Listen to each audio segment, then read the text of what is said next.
మహాత్మా గాంధీ జాతీయ గ్రామీణ ఉపాధి హామీ పథకానికి సంబంధించి ఇటీవల కేంద్రంలోని మోడీ ప్రభుత్వం రెండు చారిత్రాత్మక తప్పిదాలు చేయడం జరిగింది. ఒకటి, మహాత్మా గాంధీ పేరు తొలగించడం. రెండవది, కేంద్ర ప్రభుత్వ వాటాను 90% నుండి 60% తగ్గించడం. ఈ రెండు చారిత్రాత్మకమైనటువంటి తప్పిదాలు. మహాత్మా గాంధీ జాతీయ గ్రామీణ ఉపాధి హామీ పథకం అనేది ఇది ప్రపంచంలోనే అతిపెద్ద ఉపాధి హామీ పథకం. ఇది కాంగ్రెస్ పార్టీ మానస పత్రిక. గ్రామీణ ప్రాంతాల నుండి పట్టణాలకు నగరాలకు వలసలను నివారించాలనే ఉద్దేశంతో 2005లో సోనియా గాంధీ గారి మార్గదర్శకత్వంలో మన్మోహన్ సింగ్ గారు ప్రధానిగా UPA 1 ప్రభుత్వం వామపక్షాల సపోర్ట్తో దీన్ని చట్టం చేసి 2006 ఫిబ్రవరి 2న ప్రారంభించడం జరిగింది. అందుకోసం ఇది కాంగ్రెస్ పార్టీ మానస పత్రిక. ఇది ఆంధ్రప్రదేశ్కు ఈ యొక్క ఉపాధి హామీ పథకానికి అవినాభావ సంబంధం ఉంది. ఎందుకంటే మొట్టమొదట ఈ పథకాన్ని ప్రారంభించింది ఉమ్మడి ఆంధ్రప్రదేశ్లో, ఉమ్మడి అనంతపురం జిల్లాలో, సింగనమల నియోజకవర్గంలో, సింగనమల మండలంలో, బండ్లపల్లి అనే గ్రామంలో ఆనాడు సోనియా గాంధీ గారు, మన్మోహన్ సింగ్ గారు, ఆనాటి ముఖ్యమంత్రి రాజశేఖర రెడ్డి గారు వీరందరూ కలిసి దాన్ని మొట్టమొదట ఆంధ్రప్రదేశ్లో ప్రారంభించడం జరిగింది. కాబట్టి ఆంధ్రప్రదేశ్కు మహాత్మా గాంధీ జాతీయ గ్రామీణ ఉపాధి హామీ పథకానికి ఒక తల్లి బిడ్డల అనుబంధం ఉంది. అది కాక ఇది పల్లె ప్రజల పాశుపతాస్త్రం. ఉపాధి హామీ పథకం అనేది పల్లె ప్రజల పాశుపతాస్త్రం. నేను ముందే చెప్పినట్లు పల్లెల నుండి పట్టణాలకు వలసలు నివారించాలనే ఉద్దేశంతో ఈ పథకాన్ని ప్రారంభించడం, పల్లె ప్రజలకు ఒక ఉపాధి భద్రత కల్పించడం జరిగింది. ఈ పథకం రాకముందు ఉపాధి లేని టైంలో చాలా గ్రామీణ ప్రాంతాల్లో పిల్లవాళ్ళను ముసలాలను ఇంటికాడ పెట్టి పెద్దవాళ్ళందరూ అటు బెంగళూరుకో, చెన్నైకో, హైదరాబాద్కో, అటు నగరాలకు పోయి నెలకో 2 నెలలకో వచ్చి చెట్టుకోరు గుట్టకోరు, పిల్ల ఒక చాట, బిడ్డల ఒక చాట, తల్లిదండ్రుల చాట, ఆ విధంగా నివసించే పరిస్థితి ఉండేది. ఈ ఉపాధి హామీ పథకం పెట్టిన తర్వాత చాలా మటుకు వలసలు నివారించబడ్డాయి.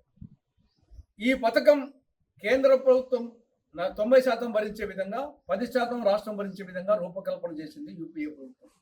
రాష్ట్రాల మీద ఆర్థిక భారం పడకూడదు, ముందుగానే ఆర్థిక పరిస్థితి ఇబ్బందుల్లో ఉన్నాయి అనే ఉద్దేశంతో 90%, 10% అనే విధంగా వచ్చేసి రూపకల్పన జరిగింది. కానీ ప్రస్తుతం దాన్ని కేంద్ర ప్రభుత్వం, మోడీ ప్రభుత్వం 90 నుంచి 60%కి, రాష్ట్రాన్ని 10 నుండి 40%కి పెంచడం జరిగింది. తర్వాత దీంట్లో వేజ్ కాంపనెంట్, మెటీరియల్ కాంపనెంట్, ఉపాధికి గాను ఒక 60%, అభివృద్ధి పనులకు గాను ఒక 40% ఆ వేజ్ కాంపనెంట్, మెటీరియల్ కాంపనెంట్ పెట్టడం జరిగింది. ఈ మెటీరియల్ కాంపనెంట్తో అనేక అభివృద్ధి కార్యక్రమాలు కూడా జరిగినాయి. వైకాపా ప్రభుత్వంలో రైతు భరోసా కేంద్రాలు కానీ, గ్రామ సచివాలయాలు కానీ, ఇప్పుడు కూటమి ప్రభుత్వంలో రోడ్ల మరమ్మతులు కానీ, గోకులాలు కానీ, మినీ గోకులాలు కానీ, ఇవన్నీ కూడా ఉపాధి హామీ పథకము మెటీరియల్ కాంపనెంట్ కింద చేయబడ్డాయి. బట్ ఇంత మంచి పథకాన్ని మొన్న 2025 డిసెంబర్లో మోడీ ప్రభుత్వం దాని పేరు మార్చి కొత్త పేరు పెట్టడం జరిగింది. మహాత్మా గాంధీ పేరు తొలగించి కొత్త పేరు, ఆ పేరు నోరు కూడా తిరగదు, VBG రామ్జీ అంట. అంటే వికసిత భారత్ గ్యారంటీ రోజ్గార్ ఆజీవిక మిషన్ గ్రామీణ అంట. దానికి తలా తోక లేకుండా మహాత్మా గాంధీ పేరు తీసి కొత్త పేరు పెట్టడం జరిగింది. మహాత్మా గాంధీ పేరు ఎందుకు తీయాల్సి వచ్చింది? దీన్ని ఏమనాలా? గాడ్సే వచ్చేసి ఫిజికల్గా మహాత్మా గాంధీని 1 నిమిషంలో చంపేశాడు. కానీ మోడీ ప్రభుత్వం గాంధీ భావజాలాన్ని రోజు చంపుతూనే ఉంది. ఇది ఒక అహంకారం, అహంభావం. నేను ఏమి చేసినా సరిపోతుందని చెప్పేసి ఒక పొగరుమోతనంతో మోడీ ప్రభుత్వం ఈ విధంగా మహాత్మా గాంధీ పేరు తీయడం జరిగింది. మహాత్మా గాంధీ జాతిపితను అవమానపరచడం జరిగింది. జాతిపితను అవమానపరచడం అంటే జాతిని అవమానించడమే. ఇక రెండవది, కేంద్ర ప్రభుత్వం వాటా తగ్గించిన కారణంగా రాబోయే రోజుల్లో రాష్ట్ర ప్రభుత్వం వాటా ఇవ్వలేదు, కేంద్ర ప్రభుత్వం వాటా ఇవ్వదు. మొత్తం ఈ యొక్క పథకమే కాలగర్భంలో కలిసిపోయే ప్రమాదం ఉంది. అందుకోసం కాంగ్రెస్ పార్టీ పూర్తిగా ఈ యొక్క కొత్త పథకాన్ని వ్యతిరేకిస్తూ ఉంది.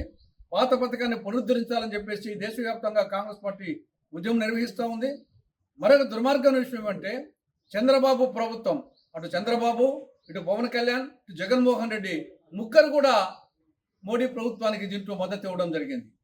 ఒదికో రాష్ట్రాలకు అన్యాయం జరుగుతుంటే వీళ్ళు వచ్చేసి కేంద్ర ప్రభుత్వానికి మద్దతు ఇవ్వడం జరిగింది, మోడీ ప్రభుత్వానికి. కాబట్టి ఈ పాపంలో మోడీకి ఎంత పాపం భాగస్వామ్యం ఉందో చంద్రబాబుకు, జగన్మోహన్ రెడ్డికి, పవన్ కళ్యాణ్కి అంతే ఉంది. కాబట్టి ఇప్పటికైనా జ్ఞానోదయం కలిగి కేంద్ర ప్రభుత్వం ఈ కొత్త పథకాన్ని రద్దు చేసి పాత పథకాన్ని యథాతథంగా పునరుద్ధరించాలని కాంగ్రెస్ పార్టీ డిమాండ్ చేస్తూ ఉంది. అది అయినంత వరకు పోరాటం సాగుతూనే ఉంటుంది.